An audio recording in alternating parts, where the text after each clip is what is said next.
Hello, my dear students. Today we will do a very important topic from the ray optics, and that is the rainbow formation.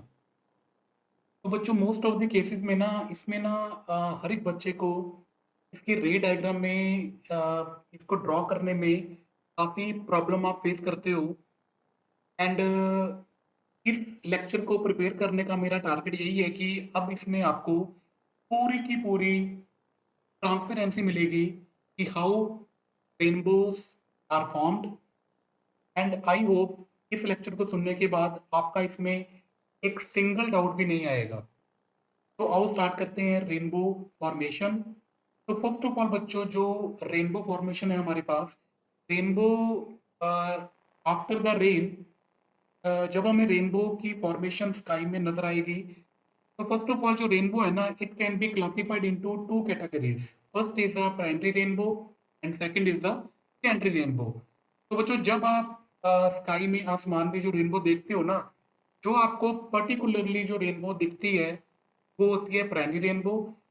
And primary rainbow के exactly ऊपर एक बड़ी mild सी आपको एक rainbow की formation और नजर आती है हमेशा, बट अगर आप उसको थोड़ा ध्यान से देखोगे, only then it will be visible. तो that rainbow is called the secondary rainbow. तो बच्चों, जो सेकेंडरी रेनबो है उसकी जो इंटेंसिटी होएगी that will be much lighter than the primary rainbow. इसका रीजन आपको मैं इस वीडियो के लास्ट में जाके बताऊंगा। तो बच्चों, first of all we will discuss the primary rainbow. तो बच्चों, फर्स्ट ऑफ ऑल आपने एक बात को हमेशा ध्यान में रखना है कि जब भी आपकी स्काई में रेनबो फॉर्मेशन मिलेगी आपको, तो आपकी जो बैक है ना, it will be towards the sun. आपका जो फ्रंट फेस है ना, आपकी जो आईज है, वो आपकी सन की तरफ नहीं होएंगी, आपकी हमेशा बैक सन की तरफ होएगी। एंड सन के एग्जैक्टली ऑपोजिट, और we can say in front of our eyes in the sky, we will see the primary and secondary rainbow. तो बच्चों, इसको करने के लिए मैंने यहाँ पे ये जो सफियर ड्रॉ किया है, इसको मान के चलो दिस इज द ड्रॉपलेट और water droplet that is suspended in the sky after the rain. तो बच्चों, यहाँ पे मेरे पास एक सन के थ्रू एक वाइट लाइट गई। तो आपको सभी को ये पता ही है कि जो वाइट लाइट है, it is a combination of 7 colours with ग्योर। तो बच्चों, ये जो वाटर ड्रॉपलेट है ना, ये जो वाटर ड्रॉपलेट यहाँ पे जो मैंने ड्रॉ किया, इस वाटर ड्रॉपलेट का जो म्यू होएगा that will be different for different colours. तो यहाँ से जो सन से हमारे पास जो लाइट आई, जो रे ऑफ लाइट आई, जो वाइट लाइट आई, इसमें जो विप क्योर के जो डिफरेंट डिफरेंट कलर्स हैं उनके लिए, सभी कलर्स के लिए ये जो वाटर का ड्रॉपलेट है उसका जो म्यू होएगा that will be different for the different colours. तो बच्चों, यहाँ पे आपको एग्जैक्टली क्लैरिफाई आपको बड़ी आसानी से नजर आएगा कि रेड कलर यहाँ पे मैंने ड्रॉ किया एंड वॉयलेट कलर मैंने ड्रॉ किया, मतलब I am taking the only extreme two colours, violet and red. तो बच्चों, रेड कलर का डेविएशन एंगल, और we can say the reflective angle at this point A will be different, and for violet refracting angle will be different, because I am repeating once again, water droplet का जो mu होएगा that will be different for different colors। तो दोनों colours की deviation हो गई different. And always keep in mind कि जो wavelength of red colour is always greater than the wavelength for the violet colour. तो बच्चों, सबसे ज्यादा ज्यादा जो कलर डेविएट हुआ दैट इज द वॉयलेट, जो लीस्ट डेविएट हुआ दैट इज द रेड। तो बच्चों, यहाँ पे जाके, इन दो पॉइंट्स पे जाके, यहाँ पे हमने क्या की, टोटल इंटरनल रिफ्लेक्शन। ये आपने ऑलरेडी फिनोमिना ऑलरेडी आप पढ़ चुके होंगे कि टोटल इंटरनल रिफ्लेक्शन किस केस में होएगा, when angle I is greater than the critical angle. तो बच्चों, यहाँ पे इन दोनों पॉइंट्स पे रेड एंड फॉर वायलेट क्या फिनोमिना एक्ट किया, total internal reflection.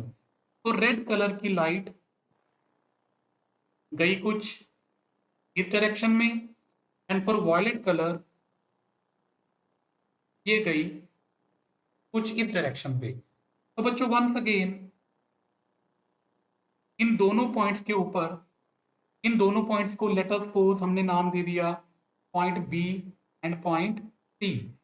In point B and C के ऊपर जब आपका वाटर ड्रॉपलेट्स में जो रे ऑफ लाइट है दोनों कलर की जो बाहर जाएगी, it will bend away from the normal according to the phenomena of reflection denser to rare. तो जब राजेश जब बच्चों ये जो रे आपकी अवे फ्रॉम द नॉर्मल जाएगी तो वॉयलेट कलर की रे आई यहाँ पे एंड रेड कलर की रे आई इस पॉइंट पे। तो इस इन दोनों नाम को, इन दोनों पॉइंट्स को आप नाम दे सकते हो पी एंड क्यू। तो बच्चों जो ऑब्जर्वर ग्राउंड पे खड़ा होएगा उस ऑब्जर्वर को P जो रे है एंड Q जो रे है, it is very clear from the given figure that P and Q में से P का एंगल लेस एंगल है compared with the Q angle. तो कीप इन माइंड ये जो वॉयलेट रे जो ऑब्जर्वर के पास पहुंचेगी ना उसका जो एंगल बनेगा that will be 41 degree and for the red light और रेड रे ऑफ लाइट यहाँ पे जो एंगल बनेगा 43 degree. This you have to cram.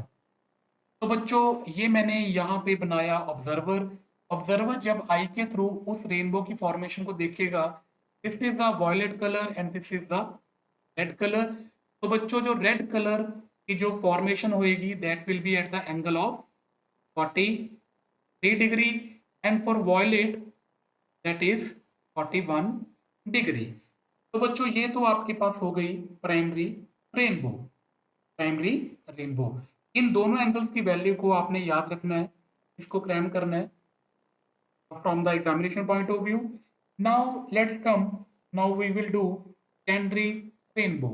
तो बच्चों फॉर द सेकेंडरी रेनबो मैंने यहाँ पे एक रे ड्रॉ की from the bottom of the raindrop.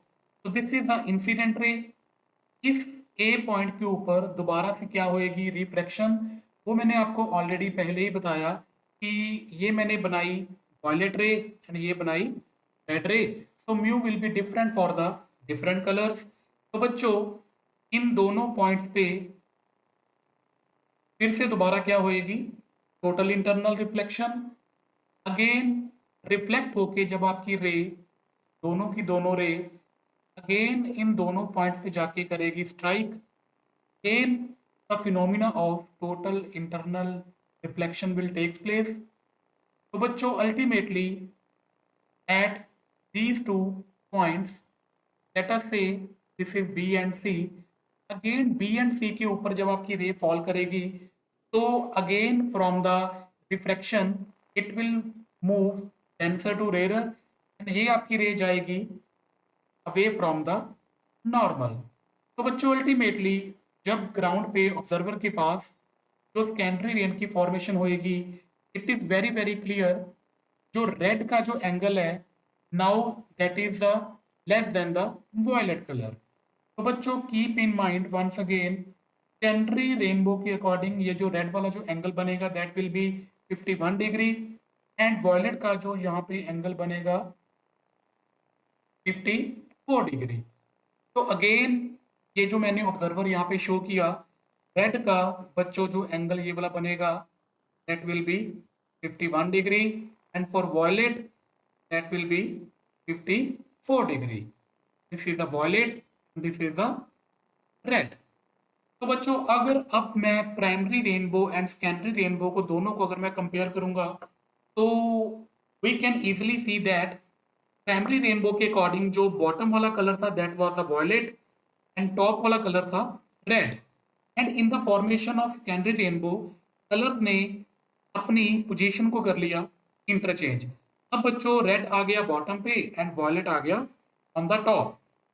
तो कलर्स ने अपनी पोजीशन को कर लिया इंटरचेंज। तो बच्चों आई होप आपको अब सेकेंडरी एंड प्राइमरी रेनबो में एक सिंगल परसेंट भी आपको ये डाउट नहीं होना चाहिए कि how primary and secondary rainbow और रेनबोज विल बी फॉर्म। तो बच्चों अब मैंने आपको स्टार्टिंग में ये बताया था कि सेकेंडरी रेनबो की जो जो इंटेंसिटी होएगी that is very very less than the primary rainbow. तो बच्चों इसका जो रीजन है ना वो क्या है हमारे पास, इन प्राइमरी रेनबो जो हमारे पास टोटल इंटरनल रिफ्लेक्शन हुई वो हुई just one time, but in the case of secondary rainbow जो हमारे पास टोटल इंटरनल रिफ्लेक्शन का जो फिनोमिना हुआ, एक तो इन पॉइंट्स पे हुआ एंड एक इन पॉइंट्स पे हुआ। तो बच्चों जब भी टोटल इंटरनल रिफ्लेक्शन का जो फिनोमिना होएगा ना, पर होता क्या है कि कुछ ना कुछ रेज की एनर्जी होती है हमारे हमेशा हमेशा हमारे पास लॉस्ट। तो under the case of primary rainbow जब एनर्जी का लॉस होएगा वो होएगा one time, and in the case of secondary rainbow जब आपके पास टी आई आर दो बार एक्ट करेगी तो एनर्जी का लॉस कुछ ज्यादा होएगा। तो due to this loss of energy जो आपके पास सेकेंडरी रेनबो की फॉर्मेशन बनेगी that will be less intense than as compared with the primary rainbow.